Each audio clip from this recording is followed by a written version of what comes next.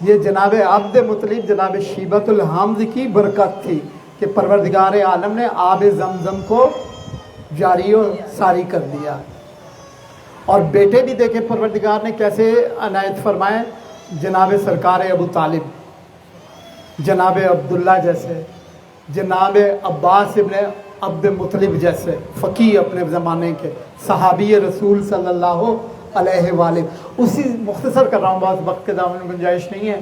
اسی زمانے میں ابرہا، اس کو جب پتہ چلا کہ وہ حج کرتے ہیں، زمانہ جاہلیت سے حج ہوتا تھا، خانہ کعبہ کا طواف ہوتا تھا، اس نے سنا میں ایک بہت بڑا کلیسا بنایا اور اسے حکم دے دیا. بادشاہ تھا اور طاقتور تھا اس وقت مسلمانوں سے زیادہ. اسے حکم دیا کہ جس طرح سے ہر سال مختلف قبائل یہاں حج کو آتے ہیں، طواف کو آتے ہیں، اسی طرح سے میرے کلیسا میں بھی آئیں گے، اور اگر نہ ایسا کیا تو میں مکہ کی اینٹ سے اینٹ بجا دوں گا. اور پھر اہل مکہ نے عجیب منظر دیکھا. انہوں نے دیکھا کہ پہاڑ کی طرح سے جانور ہیں، بہت بڑا. انہوں نے ہاتھی نہیں دیکھے ہوئے تھے، اس سے پہلے اہل مکہ نے ہاتھی نہیں دیکھے تھے. اب جو انہوں نے ہاتھیوں کو دیکھا تو ہاتھی اتنے بڑے بڑے، اور دور سے لگا کوئی پہاڑ چلتا آ رہا ہے، ایک عظیم لشکر.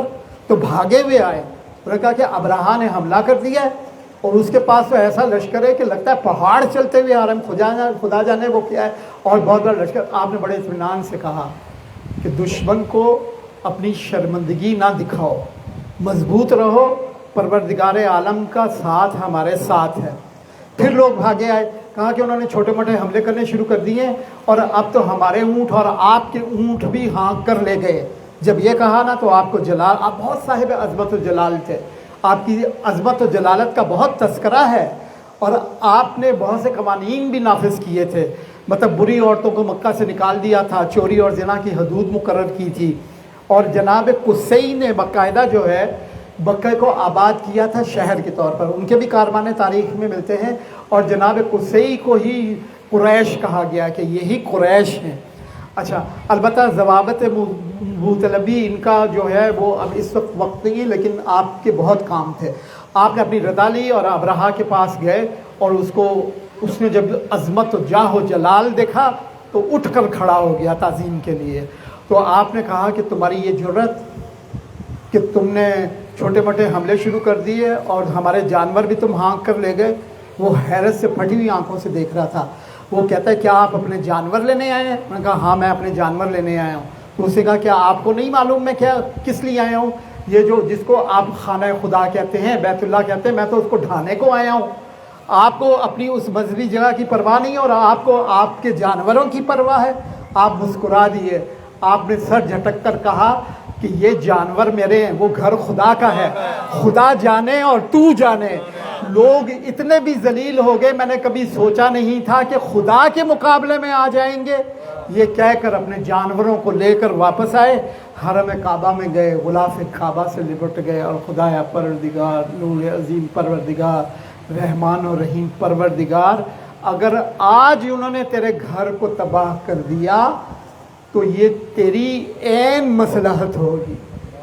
یعنی دیکھیں ہم کیا کہتے ہیں، نہیں بیٹا ہی پیدا ہو، نہیں یہی ہو جائے. ہم اپنی مرضی، ہم نے کبھی نہیں کہا کہ پروردگار جو تیری رضا ہے. وہ آپ دیکھیے کتنا سخت مرحلہ ہے کہ حرم کعبہ کو ڈھانے آ رہا ہے اور غلاف کعبہ کو پکڑ کر رہے کہ بارے الہ خدایا پروردگار تو سب کی عزتیں رکھنے والا ہے، اگر آج تیرے گھر کو ڈھا دیا تو پھر یہ تیری ہی مصلحت ہوگی. اور پھر ابرہا کا جو لشکر کا حشر ہوا وہ آپ نے دیکھا. جناب عبداللہ کی شادی ایک ذی وقار خاندان میں کی گئی، جناب آمنہ بنت وہب. ابھی کچھ عرصہ گزرا تھا کہ ایک دن جناب آمنہ نے جناب عبداللہ سے کہا عبداللہ ہم ایک امر کی آپ کی طرف خبر دینا چاہتے ہیں. ایک امر عجیب ہم پر واقعہ ہوتا ہے جس سے ہمارے دل اور روح کو تقویت پہنچتی ہے. تو جناب عبداللہ نے مسکرا کر کہا کہ آمنہ ہمیں بھی بتاؤ، انشاءاللہ ہمارے دل کو بھی تقویت اور مسرت ہوگی. تو جناب آمنہ نے کہا عبداللہ جب ہم تنہائی میں بیٹھتے ہیں تو کوئی ہمارے کان میں سرگوشی کرتا ہے آمنہ مبارک ہو،